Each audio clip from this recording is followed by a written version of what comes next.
வணக்கம், welcome to NallaSuvai. இன்றைக்கி இந்த வீடியோவில் சொரக்காய் கிரேவி செய்ய போகிறோம். இது சப்பாத்தி பிளெயின் ரைஸ் கூடலாம் ரொம்ப நல்லாயிருக்கும். முதல்ல சொரக்காயை அந்த மாதிரி கட் பண்ணி தனியாக எடுத்து வச்சுக்கோங்க.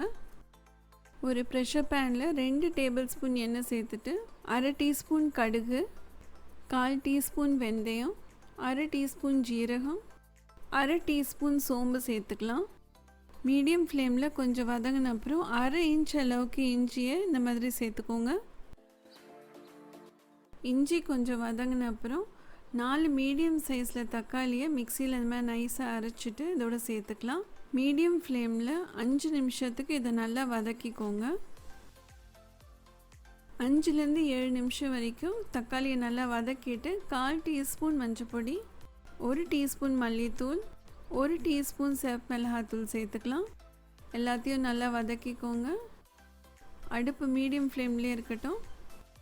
ஒரு மீடியம் சைஸ் உருளைக்கிழங்கு இந்த மாதிரி கட் பண்ணிவிட்டு சேர்த்துக்கலாம். சொரக்காய் உருளைக்கிழங்கு சேர்த்த அப்புறம் 3 நிமிஷத்துக்கு நல்லா வதக்கிக்கோங்க.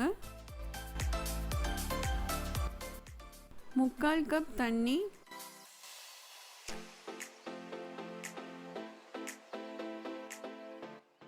தேவையான அளவு உப்பு சேர்த்துக்கோங்க. தண்ணி ரொம்ப சேர்க்க வேண்டாம். ப்ரெஷர் குக்கரில் 3 விசில் வரைக்கும் வேக விட்டுருங்க.